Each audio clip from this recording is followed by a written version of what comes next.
Good morning and welcome to First Congregational United Church of Christ, where no matter who you are or where you are on life's journey, you're welcome here. This is not the only place where we gather as a faith community. Now, I invite you to pay attention to the calendar that's on the insert in your program and on the Looking Ahead events on the back side of the insert. I will mention just a couple things. It's a busy week for our communications editor. She has to produce not only a newsletter, but the document for our annual meeting next weekend.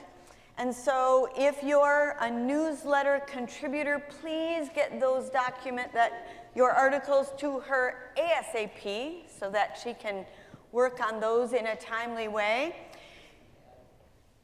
while she's in bed sick. No, we do not encourage people to work while they're sick. No, they need to rest. Karen, rest up. I'm sure she's watching the video. And I want to mention that next Sunday after the worship service is our annual meeting. This is a time when the church reviews and reflects on all the good stuff that's gone on. Mary? And I'm making baklava. Baklava for annual meeting. Whoop, whoop. Nice. By the way, you can learn how to make baklava at one of our Friday night social events. The upcoming one is learning to make the 3 Kings cakes with Matt. There are 6 spaces open for that event on February 3rd. The first Sunday of March will be making baklava. Mary Comench. Be there or be square, or be there or be hungry. All right, two other items. From the art team, through the door here into the lounge, there's an example of art from the art extravaganza and other things that the art team has been doing. Go through there and take a look. Maybe you'll get inspired to join them for their Friday night social event. There's another one coming up the end of February. And they're working on an art exhibit, so you never know. Your art might be exhibited. And then finally, I want to mention thanks to the missions team, Amy Kay in particular, who put these little envelopes in your program.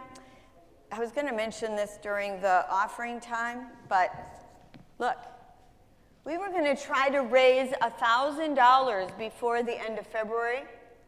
Our syringe is exploding out the top. Midweek, this week, $1,300 plus. Yeah. That doesn't mean you can't give and it won't make a difference. For every penny, $1 of medical debt is forgiven. The Michigan Conference United Church of Christ is raising $40,000 to get rid of $4 million of medical debt. So every penny, every dollar helps. Use the envelope that's in your program if you'd like to still contribute.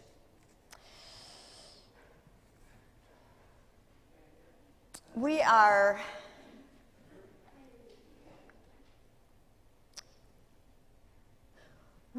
the Sunday morning after another mass shooting in our country. It's not coincidental that the Social and Environmental Justice team designated January as Gun Safety Awareness Month, and that this Sunday is the Sunday when we're going to lift up our lament before God. It's a tough subject. It's hard to lament and to feel all the pain. And this is a safe place and you are among God's people. And so I invite you to, in this moment, take a deep breath. Know that you are secure and confident as we prepare our hearts for worship this morning.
Wow, thanks, Ramona. Please join me in the call to worship, which is adapted from Psalm 56. Be gracious to me, O God, for I am trampled on. All day long an attacker oppresses me. My enemies trample on me all day long. Many attack me proudly. When I am afraid, I put my trust in you. In God, whose word I praise, in God I trust. I shall not be afraid. What can flesh do to me? You have kept count of my tossings. Put my tears in your bottle. Are they not in your book? The enemy will turn back in the day when I call. This I know, that God is for me. I must worship you, O God. I render thanks to you. You have delivered my soul from death, yes, my feet from failing. I walk before God in the light of life.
think we have one young one here this morning. Want to come up?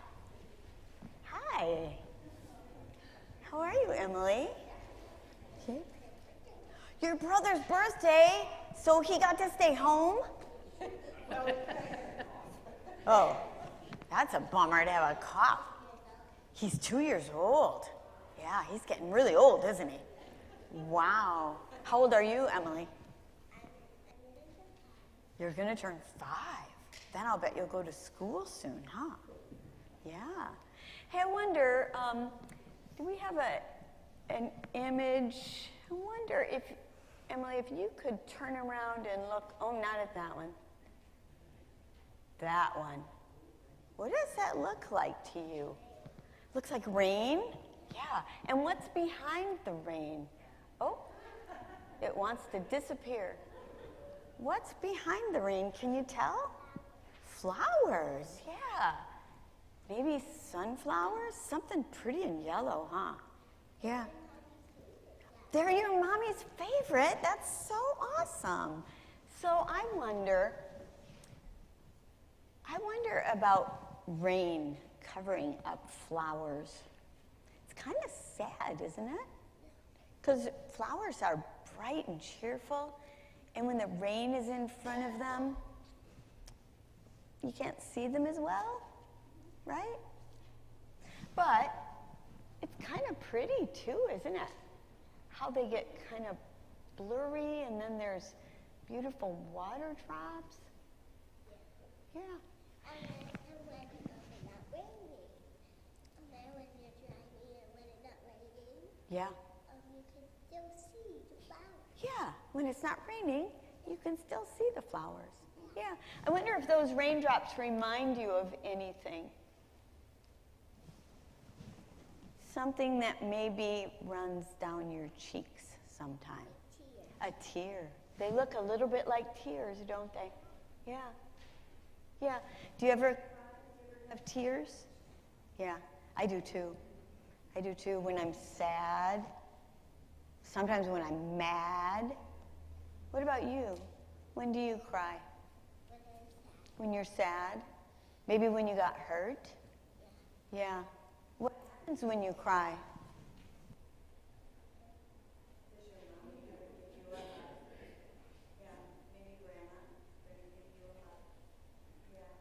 Does that make it feel a little better? Yeah. And sometimes my mom gives me a band-aid. And she gives you a Band-Aid? That's good. That can fix any owie. You know, sometimes us adults, we get sad when we watch children cry, and we say this, "Don't cry." You know what? We're wrong when we say that. You can cry anytime you want to.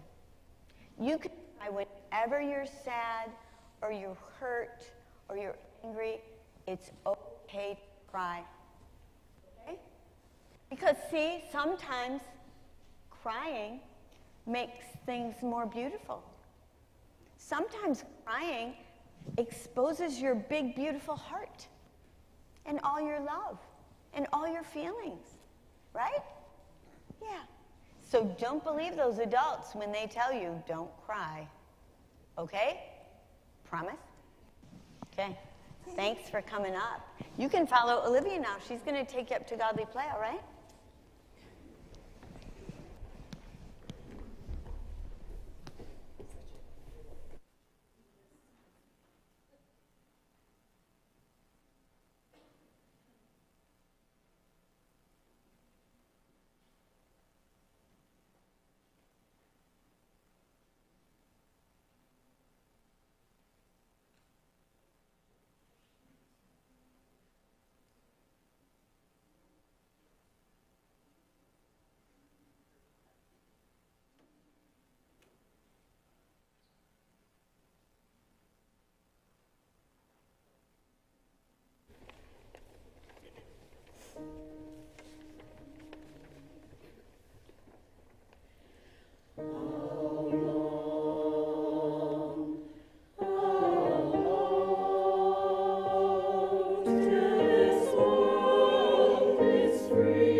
The ancient word this morning is Psalm 55.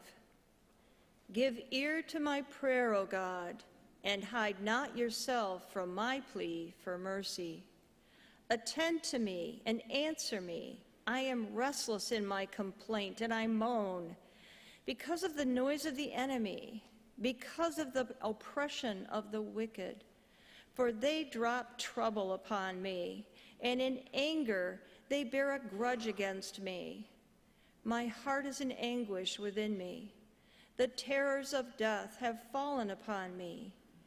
Fear and trembling come upon me, and horror overwhelms me. And I say, oh, that I had the wings like a dove. I would fly away and be at rest. Yes, I would wander far away. I would lodge in the wilderness. I would hurry to find a shelter from the raging wind and tempest. Destroy, O God, divide their tongues, for I see violence and strife in the city. Day and night they go around it on its walls, and iniquity and trouble are within it. Ruin is in its midst. Oppression and fraud do not depart from its marketplace. For it is not an enemy who taunts me, then I could bear it. It is not an adversary who deals insolently with me, then I could hide from him. But it is you, a man, my equal, my companion, my familiar friend. We used to take sweet counsel together. Within God's house we walked in the throng. Let death steal over them. Let them go down to Sheol alive, for evil is in their dwelling place and in their heart. But I call to God, and God will save me. Evening and morning and at noon, I utter my complaint and moan, and God hears my voice. God redeems my soul in safety from the battle that I wage, for many are arrayed against me. God will give ear and humble them, the one who is enthroned from of old, because they do not change and do not fear God. My companion stretched out his hand against his friends. He violated his covenant. His speech was smooth as butter, yet war was in his heart. His words were softer than oil, yet they were drawn swords. Cast your burden on God, and God will sustain you. God will never permit the righteous to be moved. But you, O God, will cast them down into the pit of destruction. Men of blood and treachery shall not live out half their days, but I will trust in you. Thus ends the reading. While Matt's queuing up the contemporary word, I just want to say something about it. So, I don't presume to know the answer to gun violence in our country, and it's clear from the debates within our legislative bodies that many people don't presume to know. And if they do think they know, there isn't the political will to move things from where they are right now. So when we think about gun violence in our country, we thought it best to focus on something that we assume we can all agree on, and that is children should not have access to guns. The organization Every Town for Gun Safety has put together the following brief video for our information. And there is a flyer on the tables from this organization. If you want to take thank you, Diane. If you want to take the flyer with you, please feel free to grab one off the tables. And obviously, you can go to their website as well for more information. We each come from different walks of life. I'm the retired police chief of the St. Louis Police Department. Soy consejera bilingüe. I do a lot of writing. I write a lot of poetry. So I've known since I was very young that I wanted to be a pediatrician. I'm a dad, and I love to study history. And firearms are a way for me to access that history. Soy madre, soy esposa. I'm a dad, I'm a husband. I'm a mother, an advocate, and I'm a proud military wife and mother. As parents, we all agree That raising happy, healthy children es lo más importante para todos nosotros. and right now we're dealing with a major national public health issue. My son was at his uncle's house playing with his 13-year-old cousin when his 13-year-old cousin found a gun that was unsecured in a drawer, not realizing that one of the bullets was still in the chamber. So when Jawan told him to put the gun away, he said, "Look, it's not loaded," and pulled the trigger. In approximately 17 minutes, my son was gone. So many of these deaths are unintentional, and when that happens to everybody involved, it's devastated. anytime a young person dies, you think to yourself that, this is something that could have been prevented. I don't think I ever thought I would see a child with a gunshot injury. But yes, we have all seen them, unfortunately. He was my all. When I look in the back seat now, it's empty, and that's what I'm used to seeing. I'm used to seeing him. Nearly 1,500 American children are killed by guns every year. A leading cause of death for children in America. As adults, we are responsible for our children, and there are 5 simple things we can do To keep them healthy. Secure and store your guns locked and unloaded and separate from ammunition. Most guns used in school shootings come from the home. Practica comportamiento responsable. Talk to your kids about gun safety, but remember, that's a precaution, not a guarantee. Ask family members and other parents if there are any unsecured guns in their homes, Es tan fácil como mandar un texto o correo electrónico. and it could save a life. Recognize the role of guns in suicide. If you think your kid is at risk, make sure all your guns are stored or just get them out of the house. Tell as many people as you can to be smart. So to recap, secure, model, ask, recognize, and tell as many people as you can. Be smart. Necesitamos hacer mejor. I store my guns responsibly, but I ask my neighbors and my friends to do the same thing. Whether or not it's your gun, it could be your child. Es responsabilidad de todos. We can't afford to stay silent. So you all have the power to continue to save lives by remembering that you can be smart.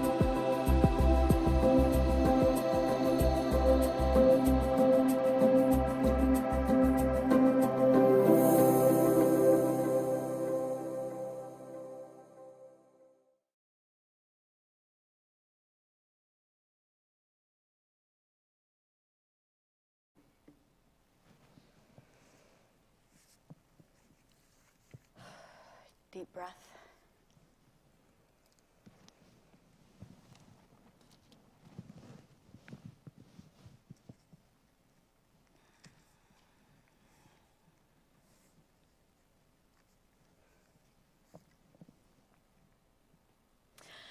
The book of Psalms in the Bible is full of poems that span a time frame of about 1,000 years.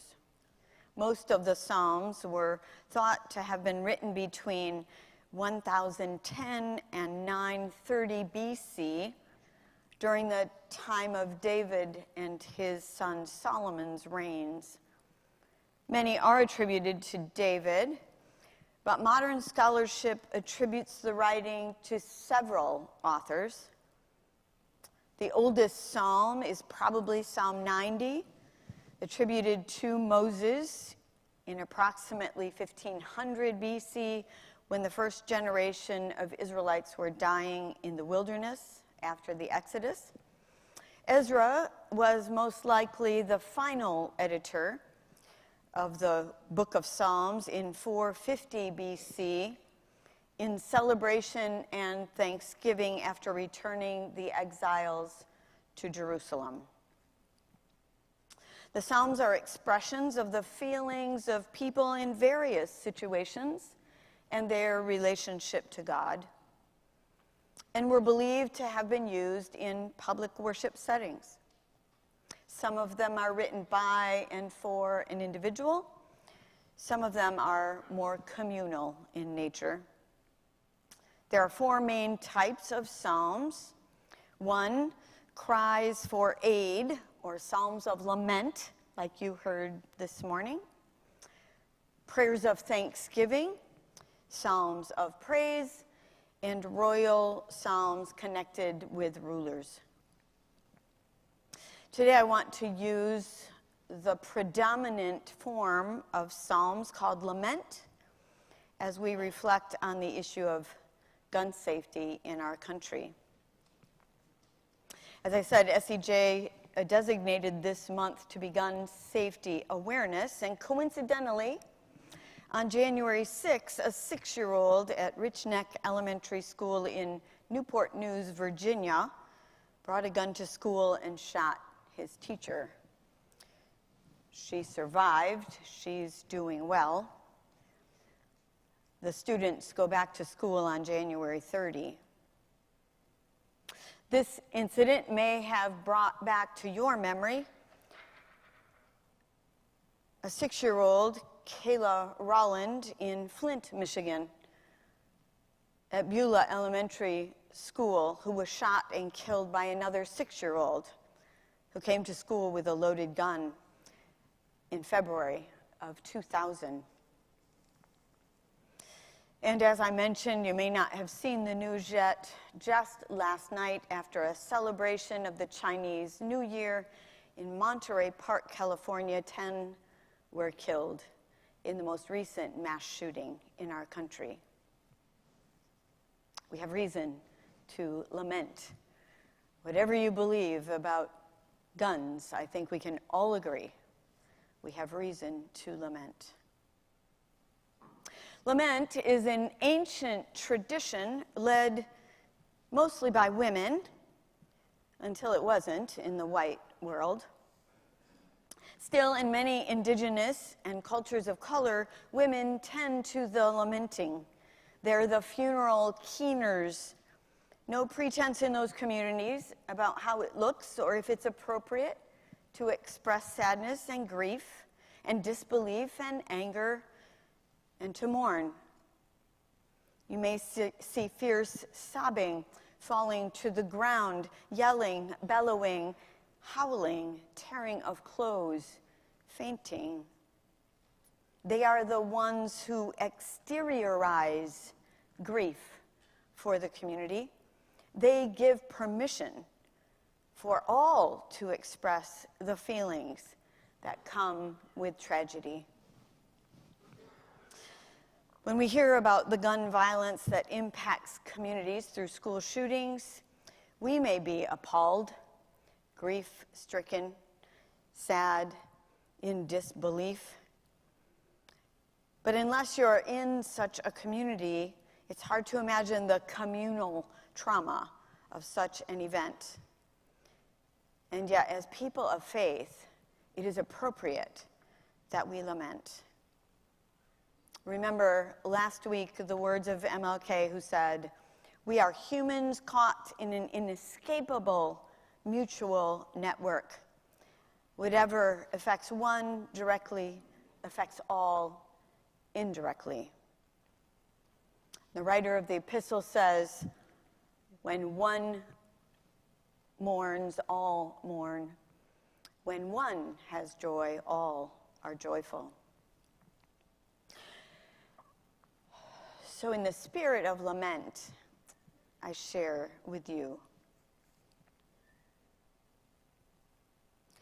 We remember only some of the tragedies that have taken children from us. 1999, Littleton, Colorado, Columbine High School, 13 students killed, 20 wounded by 2 gunmen, students from the high school themselves.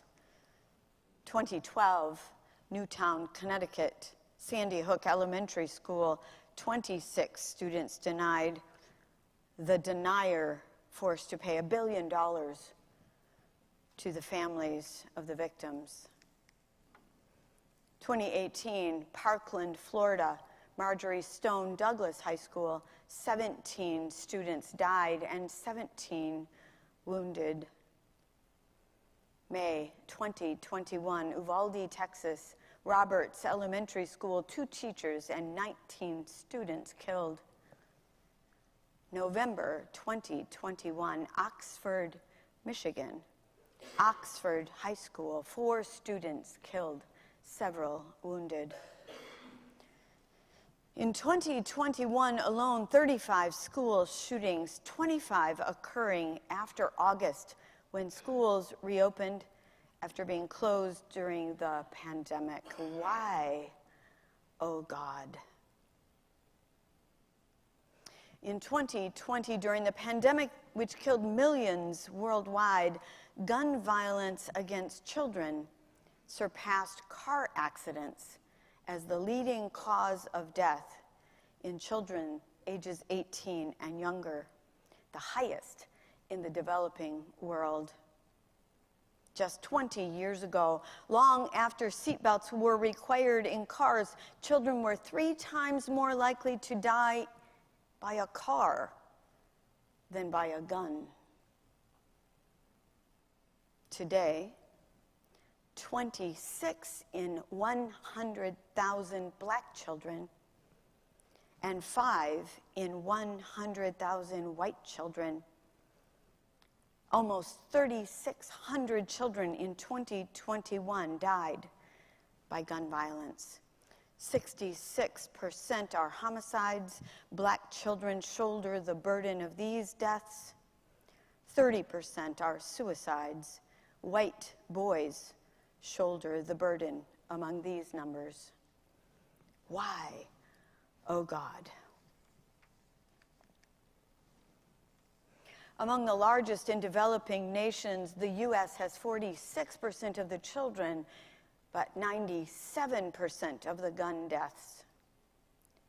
During the social upheaval of 2020, the percentage of households that contained guns increased, as did the number of deaths by children ages 1 through 9 years by 74%.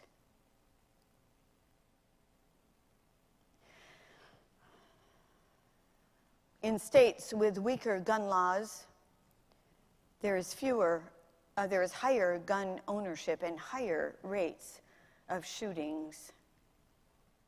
What is the answer, oh God, with the ease of getting a gun?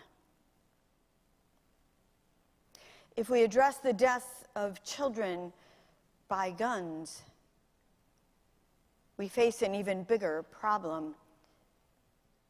19 mass shootings on average every year since 2009. Mass shootings, only 1% of gun deaths. 110 gun deaths per day in our country.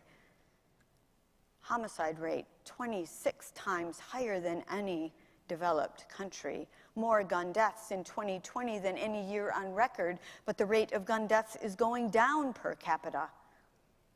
50% of suicides by guns in 2020. 8 in 10 murders involve a gun. Give us eyes to see, oh God. When you have a gun, it's easier to kill.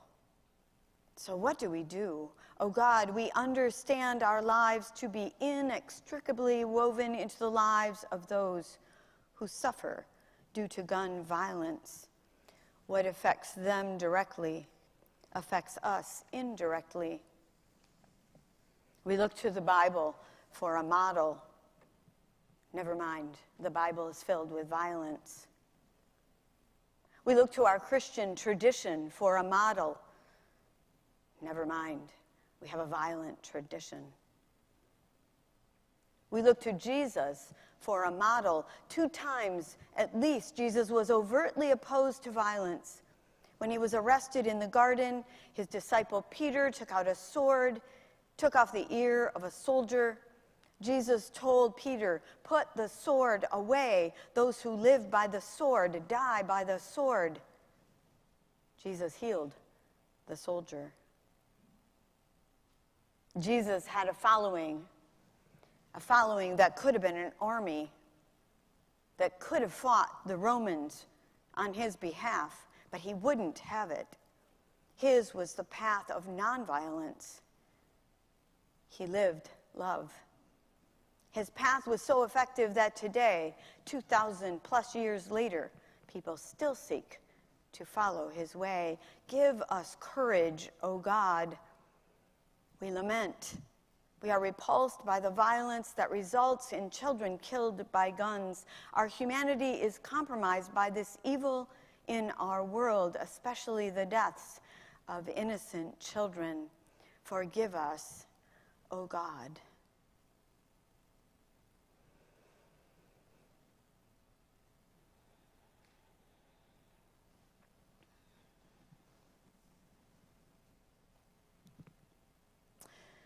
The lament is a powerful tool in helping us stay connected with our humanity.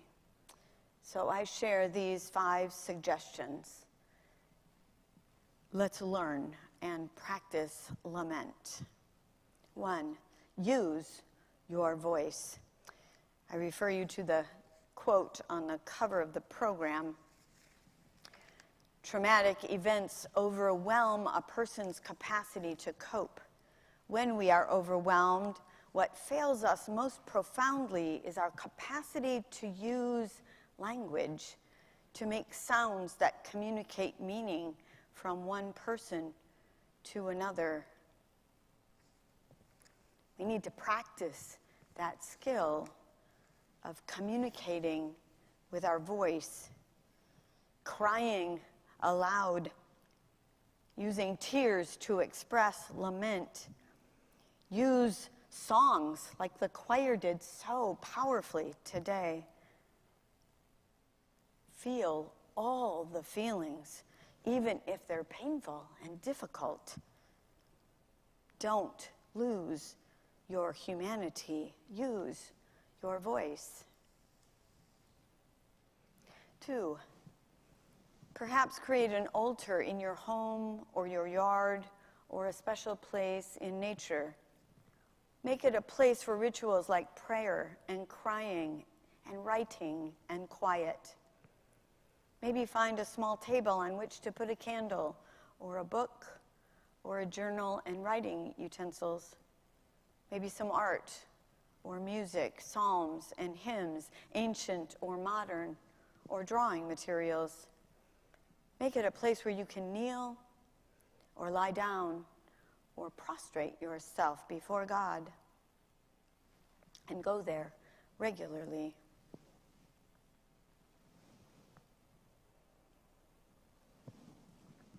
3, use poetry. Poetry gives words to feelings. Use the Psalms if they're relatable for you. Eugene Peterson, in his version of the Bible called The Message, uses some more contemporary English language that you might find helpful. Find poets who help you express your feelings. Poetry is described as being like the banks of a river, moving feelings where they need to go. Another practice might be to say the words and move to them, to sway or raise your hands or stomp your feet or hug yourself. Read a poem and then try to write your own, describing your feelings. 4, practice silence. Being quiet promotes understanding of truth within. It helps us attune to our feelings. Carve out times of silence, being quiet, listening to nothing, doing nothing. Pay attention to your heart. Learn to recognize all the feelings and name them accurately. Stop to acknowledge them, even when they're painful. Try just 10 minutes, 3 times a day, and reflect on the result after a week or so. 5, gather with others for the purpose of sharing your pain, your lament. Oh, I know. We all want to smile and be happy. We don't want our getting together to be dour, sad. But if we don't have those spaces, then we begin to believe that it's inappropriate. We reject and deny and repress those feelings. When we share it, it enhances our experience of finding the feelings and naming them. Call on your ancestors who can give you guidance and comfort in exploring feelings. Use the Psalms or other books in the Bible, Lamentations, Habakkuk, or parts of the prophets who also lament. In the documentary about gun violence in our country, Bowling for Columbine, Michael Moore talked with the principal of the Buell Elementary School, where 6-year-old Kayla Rowland was killed by her classmate.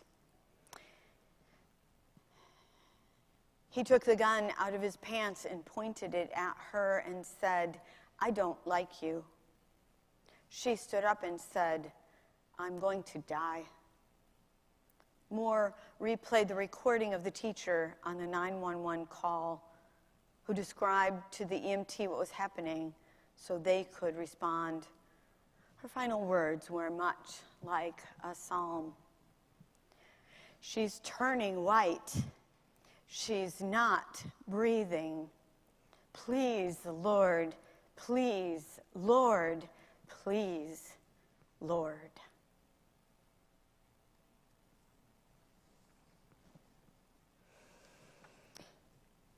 I close with this poem from the Maasai tradition in Maasai, Tanzania. The Maasai have a particular awareness of their own bodies, as many indigenous peoples do. And so hear this as wisdom from another culture. It's entitled, "You Have Faith with Our Bodies." Holy One, thank you for your revelation about death and illness and sorrow. Thank you for speaking so plainly to us, for calling us all friends and hovering over us, for extending your arms out to us. We cannot stand on our own. We fall into death without you. We fall from faith left to our own. We are really friendless without you. Your extended arms fill us with joy, expressing love, caring and carrying, asking and receiving our trust. You have our trust, Holy One, and our faith with our bodies and all that we are and possess. We fear nothing when with you, safe to stretch out and help others, those troubled in faith, those troubled in body. Holy One, help us to do with our bodies what we proclaim, that our faith be known to you and to others and be effective in all the world. Amen.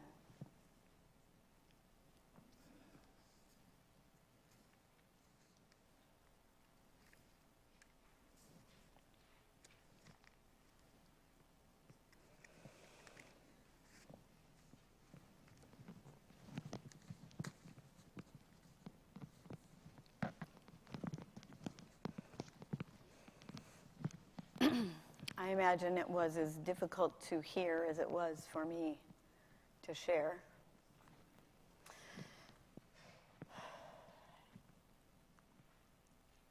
And I appreciate you listening and holding the pain and acknowledging the feelings and staying here. During our times of prayer is when we often share the pain in our lives. Pain of family members who are sick, struggling. Pain of things that are going on in our world. And so here's an opportunity again to cry out to God, to bring our laments and our joys. You'll find some of those on the insert in your program on the bottom of the calendar page. I invite you to take them home with you and Put them with a magnet on your refrigerator or somewhere where you look regularly and remember those folks as they come to mind. Are there others that now come to mind as we are in touch with our ability to lament?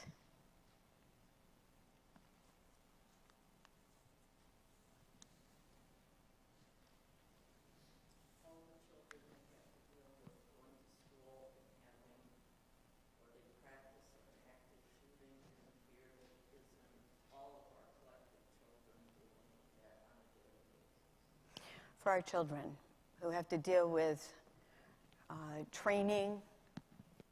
I forget the word you used, Jan, but I want to make sure we get it for those watching us.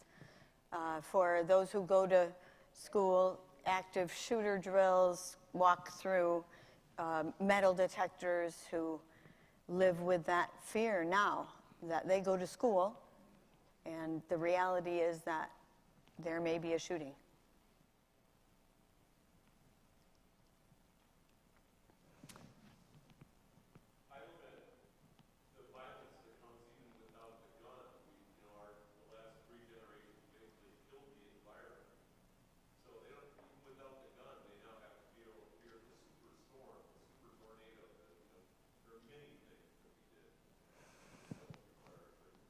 Violence occurs in many ways, not just with guns, as evidenced by the way we've damaged the culture, destroyed the planet. And now children have to fear storms and natural disasters at a more astounding rate.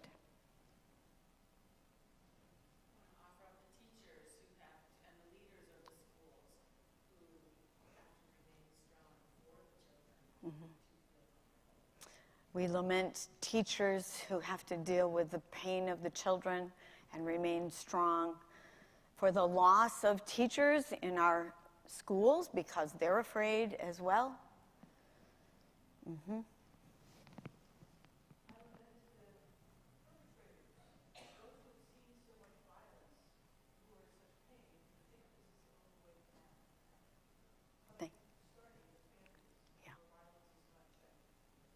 Thank you.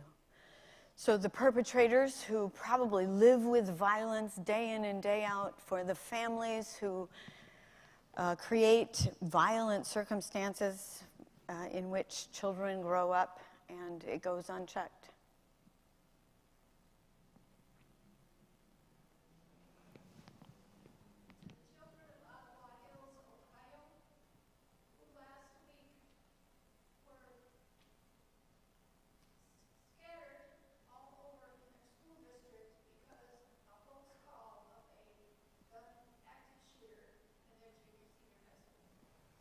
Ottawa, Ohio. Children were scattered from their junior, senior high school because of a hoax call about a perpetrator in the school.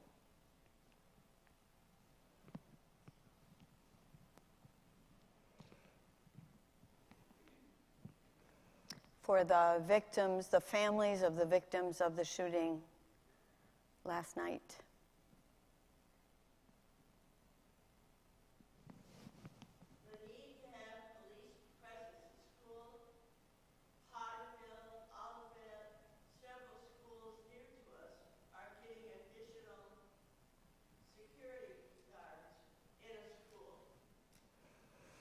We lament that schools have to rely on police protection and security guards, even in our small, safe communities. Whoever thought you would be afraid to go to a grocery store or to a school or a gathering?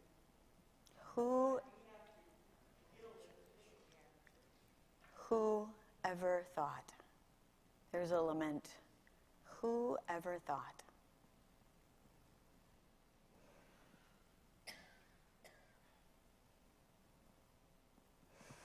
Thank you. Thank you for sharing, for staying with your pain and acknowledging all the ways that we lament. We, as God's people, do have hope. We do believe that the long arc of justice, the long arc of the universe bends toward justice. And so I invite you to pray with me our prayer for light.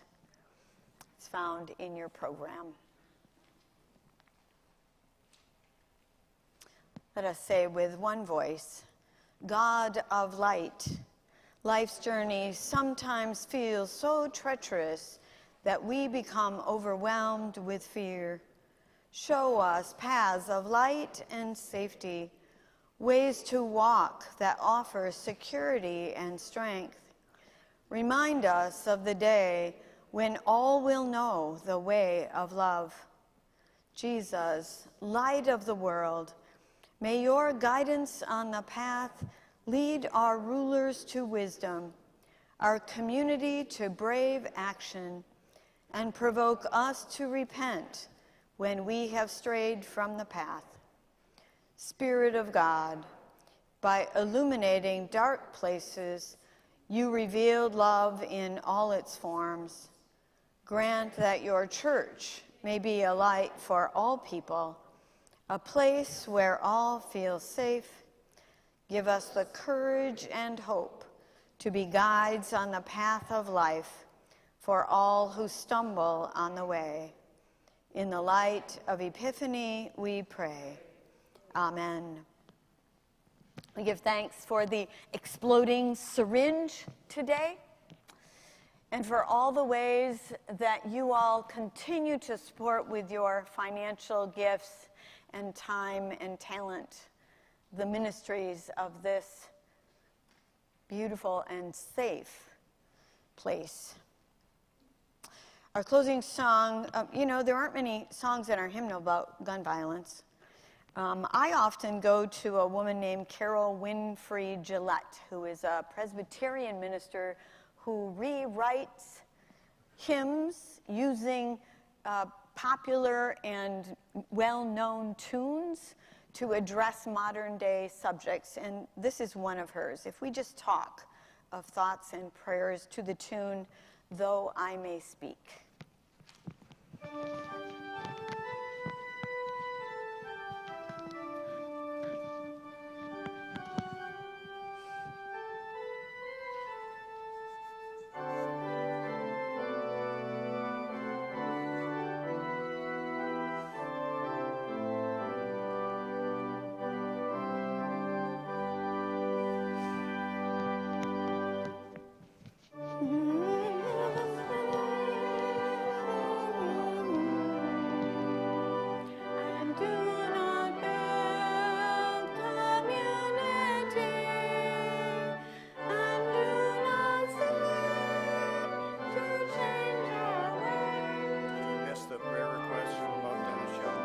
Oh, yes, I did. Thank you. It would be on my tail if we missed that. Yeah, kind of. Thank you.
Please join me in the commission.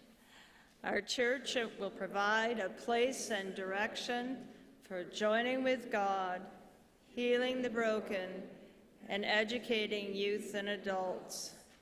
We are challenged by our faith to reach out to our congregants, our community, and world family, and to offer opportunities for spiritual growth and renewal. We welcome all into our Christian family. This is our mission as a church of Jesus Christ. I often laugh with our technicians in the balcony who know all my secrets about the things I forget every week, every Sunday when we meet. Today you get to know about them. I forgot a prayer request. For the family of Dennis Young, long-term member who died after a 2-year illness, keep Melinda in your prayers, please. And then my own announcement. So we're reading I'm Still Here. There are a couple of these books in the office yet, if you're so inclined. Our first discussion about this book will be this coming Saturday. It's an easy read. Feel free to pick that up. And then our next book read is Tired of Apologizing for a Church I Don't Belong to by the new Michigan Conference minister, the Reverend Dr. Lillian Daniel. There are a couple of these books in the office as well. They're $7 a piece because I'm scrounging the used book sites, and we have a few more coming. Otherwise, they're like $18. So feel free to avail yourself of one of those and join our conversation. Lillian Daniel will be here preaching on March 26th.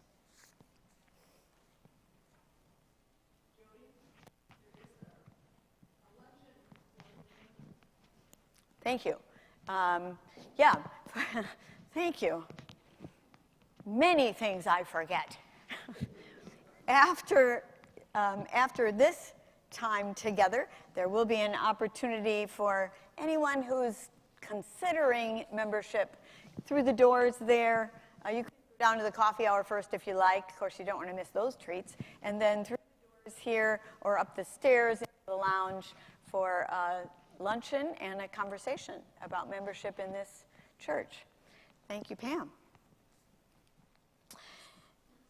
I turned part of the lament of the Messiah into a blessing for this morning. We fear nothing when we are with God. We are safe to stretch out and help others, those troubled in faith, those troubled in body. May we do with our bodies what we proclaim, that our faith may be known to God and to others, and be effective in our world. Amen. Go in peace.